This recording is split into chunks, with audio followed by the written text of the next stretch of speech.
देखिए, सबसे पहले तो मैं कुमार भाई को धन्यवाद देता हूं और उनका शुक्रिया अदा करता हूं कि एज ए कवि जो उन्होंने विश्व भर में अपनी पहचान बनाई थी। कवि का धंधा थोड़ा सा कम हुआ तो उन्होंने अपने अपने राम करना शुरू कर दिया। और हर ब्राह्मण में ये क्वालिटी होती है कि वो कविता कर ले, वो कथा कर ले, वो कुछ भी कर ले, लेकिन वो अंततः करता वही है जो उसके धर्मशास्त्र कहते हैं। तो कुमार विश्वास कविता पढ़ते पढ़ते प्रेम रस की आज वो अपने अपने राम कर रहे हैं और वही उसी मनुवादी व्यवस्था को इस देश के अंदर मजबूत करने का काम कर रहे हैं जो इस देश के 90-95% आबादी की दुश्मन है। चलिए खैर, अब आपके सवाल पर आ जाते हैं। और आपका सवाल है कि उन्होंने कहा है कि राम जो थे वो तो उनके मित्र थे, केवट थे, निषाद थे, मल्ला थे। जब इतने अछूत, शोषित, पीड़ित लोग उनके मित्र थे तो वो फिर उसकी हत्या कैसे कर सकते हैं शंभुक की? ये बात गलत है।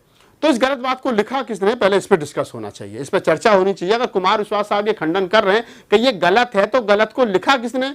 ना तो कलम राहुल नागपाल के हाथ में थी, ना कलम चंद्रभान प्रसाद जी के हाथ में थी, ना कलम डॉक्टर अम्बेडकर के हाथ में थी, ना किसी और के हाथ में थी। तो लिखने वाला कौन है? लिखने वाले हैं तुलसीदास दुबे, तुलसीदास शुक्ला, तुलसीदास जो भी XYZ हैं।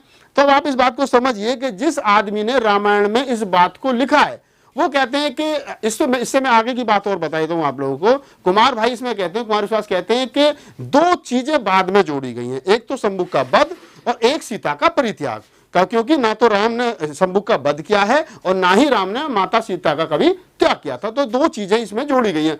और इससे आगे वो जो कहते हैं, साथ तुमने वो नहीं सुनी तो मैं इसको कंप्लीट कर देता हूं। वो कहते हैं कि ये दोनों बातें जब भारत में बौद्ध धर्म का उदय हुआ तो जो लोग सनातनी परंपराओं से बौद्ध धर्म की तरफ गए उन्होंने सनातनी परंपराओं को या सनातनी धर्म को या हिंदू धर्म को बदनाम करने के लिए रामायण में इन दो अध्यायों को जोड़ा।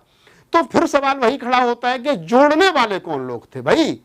कोई SC ST OBC माइनॉरिटी के लोग तो थे नहीं, तो जोड़ने वाले भी तुम्हारे लोग थे। ये ठीक उसी प्रकार की बात है। ब्राह्मण इतना चतुर और चालाक है, अगर देश के अंदर मुगलों का शासन होता है तो तब भी वो अपना काम करता है, अंग्रेजों का शासन होता है तो तब भी वो अपना काम करता होता है, देश आजाद होता है तो फिर कांग्रेस में वही अपना काम करता है, फिर जब बीजेपी की सरकार आती है तो फिर वही अपना काम करता है, जब बसपा की सरकार आती है तो फिर वहां भी मैं स्टीम में वही होता है, जब समाजवादी पार्टी की सरकार आती है तो तब भी वही। तो ब्राह्मण क्योंकि अल्प मत में है इस देश के अंदर, उसकी संख्या मात्र 2.5-3% है, तो वो ताकत के साथ रहता है। और ताकत जिसके पास होती है वो उसके पक्ष में लिखना शुरू कर देता है, उसके पक्ष में पढ़ना शुरू कर देता है, उसके बारे में अपनी कल्पना वो हर तरीके से बताना शुरू कर देता है। तो कुमार भाई जो इस बात को कह रहे हैं तो उसके अगर ये मैं मान भी लूं कि ऐसा कभी नहीं हुआ है और ये बात मिथ्या है और रामायण में जोड़ी गई है, तो अभी तो उन्होंने, मैं कह रहा हूं कि सिर्फ दो चीजों को ये कहा है कि मिथ्या है, एक शंभुक का वध और एक सीता का परित्याग। भविष्य में ये भी कह सकते हैं धीरे धीरे, तो कहते हैं ना मैं बुलंदशहर में मेरा जन्म हुआ। एक बार एक छोटी सी कहानी मैं आपको सुना देता हूं। एक स्कूल में, प्राइमरी स्कूल में BSc आ गया और BSc आ गया तो उसने बच्चों को पूछा टीचर से, भी मास्टर बच्चे कैसे पढ़ रहे हैं? बहुत बढ़िया पढ़ रहे हैं। तो उसने कहा कैसे? बच्चा खड़ा कर लिया, बोले बेटा क्या नाम है तेरा? कहा राहुल नागपाल। क्या तो बता 8 दूनी कितने होते हैं? 20। तो टीचर ने उसकी पीठ थपथपाई, बोले बहुत अच्छा बेटा 8 दूनी 20। तो BSc कहने लगा मास्टर जी ये 20 बता रहा, 8 दूनी 16 होते हैं। क्या साहब ये कल 24 बता रहा था, धीरे धीरे लाइन पे आ रहा है। तो आप इस बात को समझिए कि जो कुमार विश्वास आज ये कह रहे हैं, हमारे मित्र हैं, हमारे डिस्ट्रिक्ट बुलंदशहर के हैं और जाति से ब्राह्मण हैं, उन्होंने PhD की है यार और हिंदी के प्रोफेसर हैं और बड़ी उनकी अच्छी तर्क बुद्धि है। आज जो आदमी आज रामायण के 2 अध्यायों को गलत बता रहा है तो निकट भविष्य में वो ये कह सकते हैं, आपको खुशी होनी चाहिए कि पूरी की पूरी रामायण ही गलत है। तो इसमें कोई बहुत बड़ी बात नहीं है। तो हमें तो कुमार भाई का धन्यवाद करना चाहिए। मैं तो उनका शुक्रिया अदा करता हूं कि कम से कम आज वो अपने ही पुरखे के तुलसीदास दुबे के लिखे हुए तो 2 अध्यायों को तो गलत बता रहे हैं। कम से कम उन्होंने तुलसीदास को 20% तो गलत माना, 25% तो गलत माना। निकट भविष्य में हो सकता है वो वाल्मीकि को भी गलत बताएं, निकट भविष्य में हो सकता है कि वो कुछ और लोगों को भी गलत बताएं।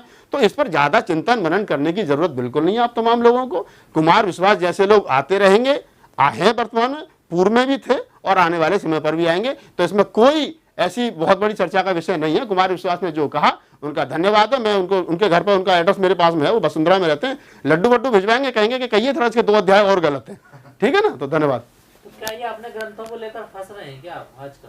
देखिए विवाद बहुत ज्यादा हो रहा है ना ग्रंथों को। ब्राह्मण क्या है ना, जब उनके सामने समस्या क्या है, अब जब उनको लगता है कि हमारे जो कथावाचक है वो सही तरीके से नहीं बता पा रहे हैं, वो उतने अच्छे वक्ता नहीं है, तो वो कुमार विश्वास को ले आए, उनको फंडिंग कर दी, उनसे कहते जाओ अपने अपने राम करो, तो अपने अपने राम में वो रामायण को अपने तरीके से बता रहे हैं। कल को हो सकता है जैसे ताड़न शब्द का अर्थ बदल दिया इन्होंने, और गीता प्रेस ने उसने हजारों किताबें रामायण छाप करके बंटवा दी, जबकि सच्चाई है आप सब लोग जानते हैं कि अगर किसी भी किताब में कोई भी संशोधन होता है तो राइटर्स की परमिशन, राइटर जो उसका लेखक होता है उसकी परमिशन जरूरी है। अब तुलसीदास दुबे चूंकि मर गए, वो तो है नहीं दुनिया में, उनकी बिना परमिशन के, एक तो उन्होंने यही अपराध करा कि उनकी बिना परमिशन के उसका अर्थ बदल दिया।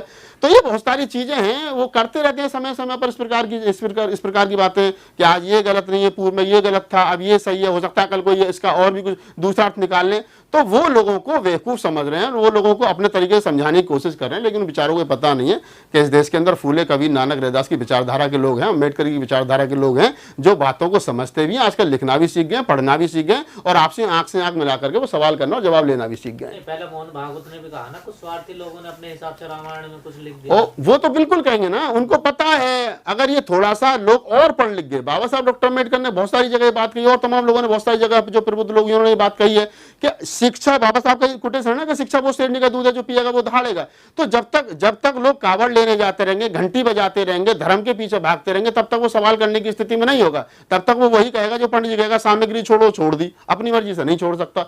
लेकिन जब वो पढ़ेगा, लिखेगा, पीएचडी करेगा, प्रोफेसर बनेगा, डॉक्टर इंजीनियर बनेगा, तब वो तरक्सील बनेगा, तो फिर सवाल करेगा, और जब सवाल करने वालों की संख्या ज्यादा हो जाएगी तो फिर मोहन भागवत जैसे लोगों को जवाब देना पड़ेगा, क्योंकि उनको सत्ता में बने रहना। उनको कहना पड़ेगा, हाँ भाई मेरा बाप गलती करके चला गया था और मैं उसी लिए क्षमा प्रार्थी हूं, आगे से ऐसी गलती नहीं होगी, अब मुझे माफ करो। क्यों? क्योंकि उस गद्दी पे बैठना है। अगर वो कहेगा नहीं मेरे बाप ने ठीक कही, तो हो सकता है नीचे उठा के फेंक दे, कोई दूसरा गद्दी पे बैठ जाए। तो सवाल जो है वो लाभान्वित पद का है, वो चाहे मंदिर का हो, चाहे सत्ता का हो, चाहे किसी विश्वविद्यालय के वाइस चांसलर का हो, वो गद्दी पर, वो शासन में, वो प्रशासन में, वो ताकत के साथ बना रहना चाहते हैं। इसलिए अगर उनको अपने बाप को भी गाली देनी पड़े तो वो कुमार विश्वास, तुलसीदास दुबे को भी गलत बता सकते हैं, किसी और को भी गलत बता सकते हैं।